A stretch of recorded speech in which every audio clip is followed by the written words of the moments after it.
किया जा सकता है, लेकिन इसमें 13 बैच होते हैं जो ट्रेन की संरचना। ನಮಸ್ಕಾರದ ಫೆಡರಲ್ ಕರ್ನಾಟಕ ಯೂಟ್ಯೂಬ್ ಚಾನೆಲ್ಗೆ ಸ್ವಾಗತ. ಬೆಂಗಳೂರಿನ ರಾಮೇಶ್ವರಂ ಕೆಫೆಯ ಬಾಂಬ್ ಸ್ಫೋಟ ಮಾಡಿದ ಬಾಂಬರ್ಗಾಗಿ ಹುಡುಕಾಟ ತೀವ್ರವಾಗಿದ್ದು ಸಮುದ್ರದಲ್ಲೂ ಹುಡುಕಾಟ ನಡೆದಿದೆ. ಮಾರ್ಚ್ 1ರಂದು ರಾಮೇಶ್ವರಂ ಕೆಫೆಯಲ್ಲಿ ಬಾಂಬ್ ಸ್ಫೋಟವಾಗಿತ್ತು. ಇದೀಗ ಬಾಂಬ್ ಸ್ಫೋಟವಾಗಿ 10 ದಿನಗಳು ಸಮೀಪಿಸುತ್ತಿದ್ದು ಬಾಂಬರ್ಗಾಗಿ ಹುಡುಕಾಟ ತೀವ್ರವಾಗಿದೆ. ಬಾಂಬರ್ಗಾಗಿ ಕಾರ್ಯಾಚರಣೆ ಚುರುಕುಗೊಳಿಸಿರುವ ಕರ್ನಾಟಕ ಪೊಲೀಸರು ಹಾಗೂ ಎನ್ಐಎ ಅಧಿಕಾರಿಗಳು ಸಮುದ್ರದಲ್ಲೂ ಬಾಂಬರ್ಗಾಗಿ ತೀವ್ರ ಶೋಧ ಕಾರ್ಯಾಚರಣೆ ನಡೆಸುತ್ತಿದ್ದಾರೆ.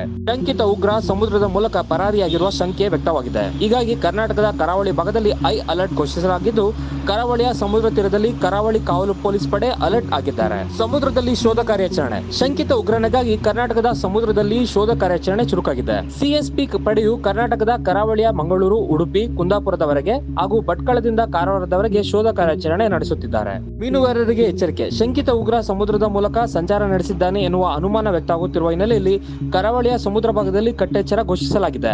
ಇದೇ ಸಂದರ್ಭದಲ್ಲಿ ಸಂಶಯಾಸ್ಪದವಾಗಿ ಯಾರಾದರೂ ಕಂಡುಬಂದರೆ ಮಾಹಿತಿ ನೀಡುವಂತೆ ಮೀನುಗಾರರಿಗೆ ಸೂಚಿಸಲಾಗಿದೆ. ಅಲ್ಲದೆ ಸಮುದ್ರ ಭಾಗದಲ್ಲಿ ಸಂಶಯಾಸ್ಪದ ಬೋಟ್ಗಳು ಕಾಣಿಸಿಕೊಂಡರೂ ಮಾಹಿತಿ ನೀಡುವಂತೆ ಸೂಚಿಸಲಾಗಿದೆ. ಪ್ರಕರಣದ ಹಿನ್ನೆಲೆಯನ್ನು ರಾಮೇಶ್ವರಂ ಕೆಫೆ ಸ್ಫೋಟದ ಬಾಂಬರ್ ಎಲ್ಲಿದ್ದಾನೆ ಎನ್ನುವುದರ ಬಗ್ಗೆ ತೀವ್ರ ಶೋಧ ಮುಂದುವರೆದಿದೆ. ತನಿಖಾಧಿಕಾರಿಗಳು ಆರೋಪಿಯನ್ನು ಪತ್ತೆ ಹಚ್ಚಲು ಸಾಧ್ಯವಿರುವ ಎಲ್ಲಾ ಸಾಧ್ಯತೆಗಳ ಬಗ್ಗೆ ಪರಿಶೀಲನೆ ನಡೆಸುತ್ತಿದ್ದಾರೆ. ಆದರೆ ಪೊಲೀಸರ ಬಳಿ ಇರುವುದು ಸಿಸಿಟಿವಿಗಳಿಂದ ಲಭ್ಯವಾಗಿರುವ ಫೋಟೋಗಳು ಮತ್ತು ವಿಡಿಯೋಗಳು ಮಾತ್ರ. ಶಂಕಿತ ಉಗ್ರ ಕರ್ನಾಟಕ ಮಾತ್ರವಲ್ಲದೆ ದೇಶದ ಗಡಿಯನ್ನೇ ದಾಟುತ್ತಿದ್ದಾನೆ ಎನ್ನುವ ಅನುಮಾನ ಮೂಡುತ್ತಿದೆ.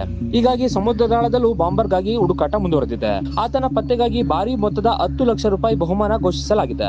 ಆರೋಪಿ ರಾಜ್ಯದ ಗಡಿಯನ್ನು ದಾಟಿದ್ದಲ್ಲದೆ ದೇಶವನ್ನು ತೊರೆದಿರಬಹುದು. ಆತ ಬೆಂಗಳೂರು, ಬಳ್ಳಾರಿ, ಭಟ್ಕಳದ ಮೂಲಕ ಕೇರಳದ ಗಡಿ ದಾಟಿರಬಹುದು. ಇಲ್ಲವೇ ಬೆಂಗಳೂರು, ಬೀದರ್ನ ಹುಮ್ನಾಬಾದ್, ಹೈದರಾಬಾದ್ ತೆರಳಿ ಅಲ್ಲಿಂದ ಕೇರಳಕ್ಕೆ ತೆರಳಿರಬಹುದು. ಅಲ್ಲಿಂದ ದೇಶವನ್ನೇ ಬಿಟ್ಟು ಹೋಗಿರುವ ಅಥವಾ ಭೂಗತವಾಗಿರುವ ಸಾಧ್ಯತೆ ಇದೆ ಎಂದು ಉನ್ನತ ಪೊಲೀಸ್ ಅಧಿಕಾರಿಗಳು ತಿಳಿಸಿದ್ದಾರೆ. ಹೀಗಾಗಿ ಸಮುದ್ರದಲ್ಲೂ ಬಾಂಬರ್ಗಾಗಿ ತೀವ್ರ ಹುಡುಕಾಟ ಶುರುವಾಗಿದೆ.